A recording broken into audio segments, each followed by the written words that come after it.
Pirezidaantiin Yuunaayitid Isteet Doonaald Tiraamp xalayaa pirezidaantii Eertiraa Isaayyaas Afeworqiif barreessu ministeerri odeeffannoo Eertiraa Yemaanee Gabramasqal himanii jiru. Akka odeeffannoo Yemaanee Gabramasqal fuula X irratti baasetti ergaa Tiraamp gaafa adoolessa 30 2025 pirezidaantiif erge kun Waashingteen Asmaraa waliin hariiroo wal kabajuu fi wal ijaaruu deebistee jalqabuu barbaaddii jedha. Hariiroon dhugaa fi wal kabajuu irratti hundaa'ee carraa nagaa gaanfa Afrikaa fi Galaana Diimaa keessa jiraachuu fooyyessaa jedhan hangaan Eertiraa kun. Akka Yemaaneen jedhutti taanaan Tiraamp miidhaa fi rakkoo bulchiinsi Baayiden addunyaa irratti uume deebisee fooyyessuuf jira. Bulchiinsi Jooyi Baayiden yeroo Waayit Haawus turetti waraana Tigraay keessa tureen wal qabsiisee eejensiiwwan nageenyaa fi biizinesiiwwan Eertiraa irra qoqqobbii kaa'ee ture.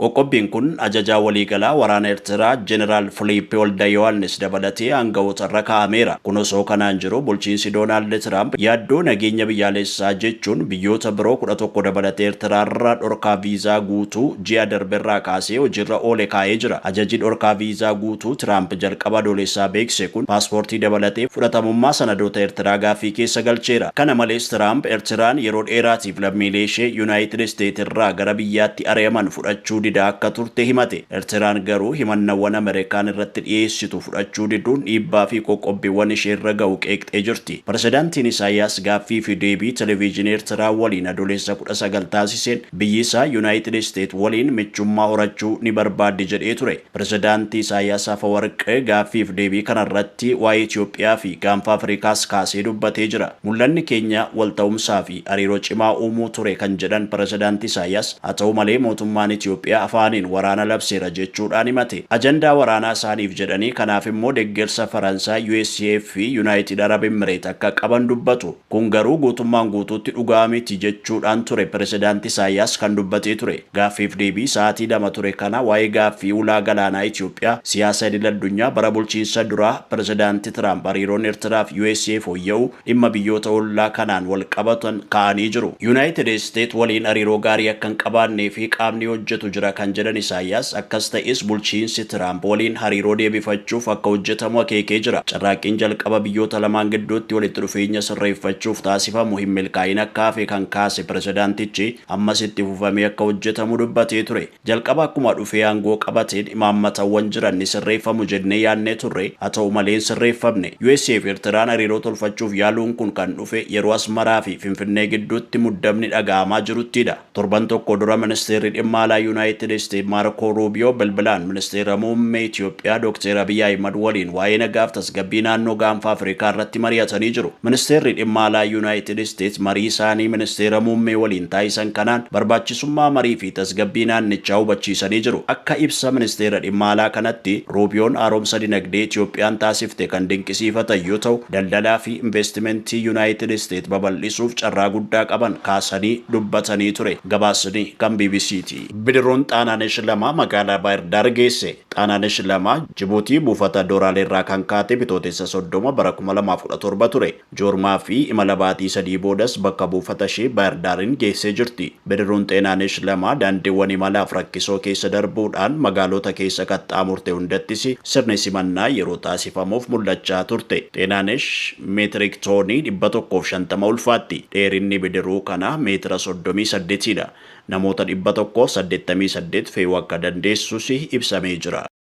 Obbo Addisuu Araggaan ministeera qonnaa ta'uudhaan muudaman. Ministeerri muummee Federaalaa Dr. Abiy Ahmed Obbo Addisuu Araggaa ministeera qonnaa gochuudhaan muudanii jiru. Ministeerri muummee Dr. Abiy Ahmed guyyaa irraa Obbo Addisuu Araggaa ministeera qonnaa gochuudhaan muudu waajjirri ministeera muummee ifoomsee jira. Obbo Addisuu Araggaan sadarkaa pirezidaantiitti aanaa mootummaa naannoo Oromiyaatti qindeessaa kilaastera baadiyyaa ta'uudhaan hojjechaa turuun isaanii ni yaadatama. Ola deemtonni sobaan ukkaanfamnee jirra jechuudhaan maatii isaanii birrii 500 gaafatan to'annoo jala oolfaman. Gochi kun magaalaa Finfinnee kutaa bulchiinsa Addis Katamaa aanaa 9 naannoo dirree kubbaa miillaatti raawwatamu poolisiin magaalaa Finfinneedhaan beeksisee jira. Namoonni ukkaanfamnee jirra jedhanii fi kanneen akka waan ukkaamsamaniitti gocha kana raawwatan ijoolleewwan umriin isaanii waggaa 18 gadi akka ta'an dhiira 2 fi dubara 2 turan. Namoonni ukkaanfamnee jirra jedhanii fi kanneen akka waan ukkaamsamaniitti gocha kana raawwatan ijoolleewwan umuriin isaanii waggaa 18 gadii yoo ta'an dhiira 2 fi dubara 2 turan. Namoonni kun guyyaa 2 dura utuu bashannanarra jiranii maallaqa of harkaa fixachuudhaan waliin mari'atanii maatiidhaaf bilbilan. Warri dhiiraa akka waan ukkaamsaniitti, warri shamarranii ammoo akka waan ukkaanfamaniitti maatii warra shamarraniif bilbiluudhaan birrii 500 gaafatan. Maatiin warra shamarraniis dubbicha akka dhaga'aniin gara waajjira poolisii naannoo isaanii jiruu deemanii waan mudatee eeruu kennan. Poolisiinis eeruu argate kanaaf xiyyeeffannoo laachuudhaan odeeffannoo jiru sassaabbatee shakkamtoota kanaa to'annoo jala oolchuun ibsamee jira. Maatiin warra shamarranii bilbila ijoollee isaanii ukkaanfamuu yeroo dhaga'anitti naasuu guddaa keessa galanii kan turan yoo ta'u, tarkaanfii poolisiin magaalaa Finfinnee fudhate kanatti gammaduu ibsanii jiru. Haala guddisa ijoollee isaanii irratti maatiin xiyyeeffannoo fi hordoffii barbaachisaa akka taasisu, wal adeemtotis egereen isaanii akka hin banneef sirreeffamuun jiraachuu akka qabu poolisiin magaalaa Finfinneedha dhaamee jira. Qabxiin qormaata xumura barnootaa sadarkaa tokkoffaa kutaa 6ffaa bara 2017 ifoomee jira. Bara 2017 barattoonni qormaata naannoo kutaa 6ffaa qormaata fudhatan dhiira 276,702, dubara 261,146. Walumaa galattis barattoonni 537,848 qormaata kutaa 6ffaa fudhatanii jiru. Gara kutaa 7ffaatti kan darban ammoo 85.6 yoo ta'u, dhiira 238,512 yookaas 86.2, dubara 222,108 yookaas 85.1. Walumaa galattis barattoonni 460 fi 620 yookaas 85.6 ta'u gara kutaa 7ffaatti darbuun isaanii beekamee jira. Haaluma kanaan barattoonni qabxii keessan ilaallachuudhaaf liinkii iskiriinshoot isiniif godhe kanarratti lakkoofsa galmee yookaan reejistireeshin nambarii fi maqaa keessan kan jalqabaa galchuudhaan qabxii keessan ilaallachuu akka dandeessan biiroon barnoota Oromiyaadhaa fuula feesbuukii isaa irratti barreessee jira.